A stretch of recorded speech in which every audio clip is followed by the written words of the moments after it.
रात के 2 बज रहे थे।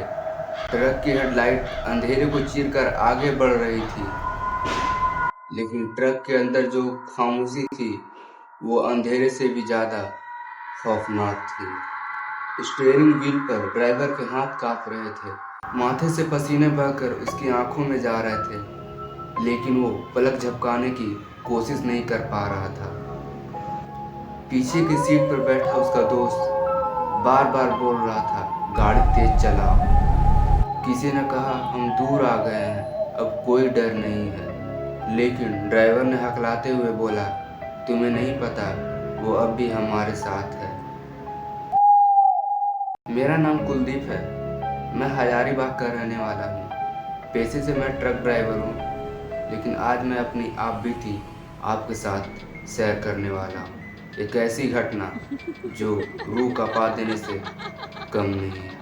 हमारे साथ एक ऐसी घटना घटी जो लोगों को सुनते ही रोंगटे खड़े हो जाते हैं। 12 साल से ट्रक चला रहा हूँ और मैं ये कसम खाकर कहता हूँ, उस रात के बाद मैं कभी अकेला नहीं रहा। उस दिन मैं रांची से कोयला लेकर धनबाद जा रहा था। सड़क बिल्कुल खाली, कोई गाड़ी नहीं, कोई आवाज़ नहीं, बिल्कुल सन्नाटा।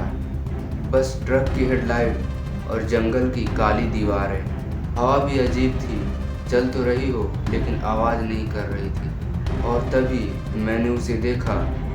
वो सड़क के बीचों बीच खड़ी थी, सफ़ेद साड़ी, नंगे पैर और बाल पूरे चेहरे पर ढका हुआ।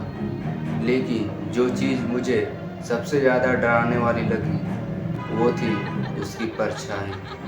उसकी परछाई थी ही नहीं। और तभी मेरा ट्रक उसके पास पहुंचा और मैंने ना चाहते हुए भी हमारा पैर ब्रेक पर चला गया। ट्रक उसके बिल्कुल सामने खड़ा हो गया और मैं ना चाहते हुए भी मैंने गेट को खोल दिया और वो कुछ देर वहीं पर खड़ी रही। फिर धीरे धीरे उसने सिर उठाया, लेकिन उसका चेहरा अब भी साफ नहीं दिख रहा था, जैसे धूल में लिपटा हो। उसने मुझसे बस इतना कहा, भैया मुझे आगे छोड़ दोगे क्या? मैंने बिना कुछ सोचे समझे हमारे मुंह से निकल गया, हाँ। और यही मेरी गलती हो गई। उसकी आवाज़ बहुत धीमी थी, लेकिन फिर भी मेरे कानों में गूंज रही थी। मुझे जाना नहीं चाहिए था, लेकिन फिर भी मैंने उस सुनसान सड़क पर जाने लगा। मैंने दरवाज़ा खोल दिया और यही मेरी सबसे बड़ी गलती हो गई। वो चुपचाप सीट के पीछे बैठ गई और मैंने बिना कुछ बोले ट्रक स्टार्ट किया और चल दिया। 5-10 मिनट वो एकदम चुप रही, न हिलना, न सांस की आवाज़ लेना, कुछ भी नहीं। मैंने धीरे से शीशे में देखा, वो मुझे ही देख रही थी। बाल अब भी चेहरे पर थे, लेकिन मुझे महसूस हो रहा था उसकी नज़र सीधे मेरी आंखों में है। कहाँ उतरना है? मैंने पूछा। बस कुछ देर सन्नाटा और फिर उसने बोला, जहाँ तुमने मुझे छोड़ा था वही उतार दो। मेरे हाथ कांप गए।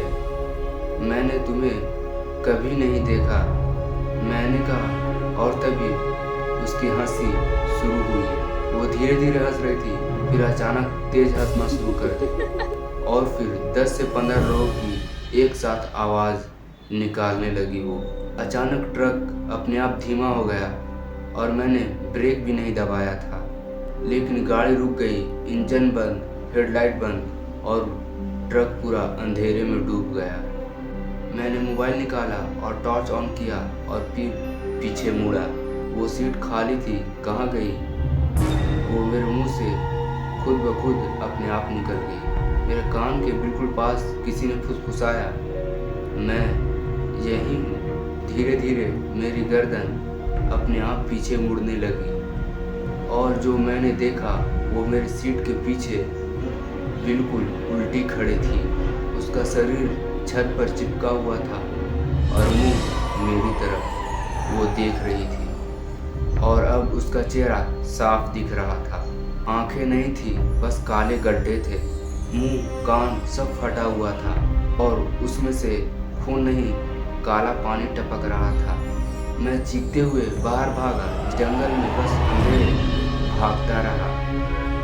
सुबह जब होश आया तो मुझे कुछ लोग सड़क के किनारे मिले। उन्होंने बताया इस सड़क पर 5 साल पहले एक औरत का एक्सीडेंट हो गया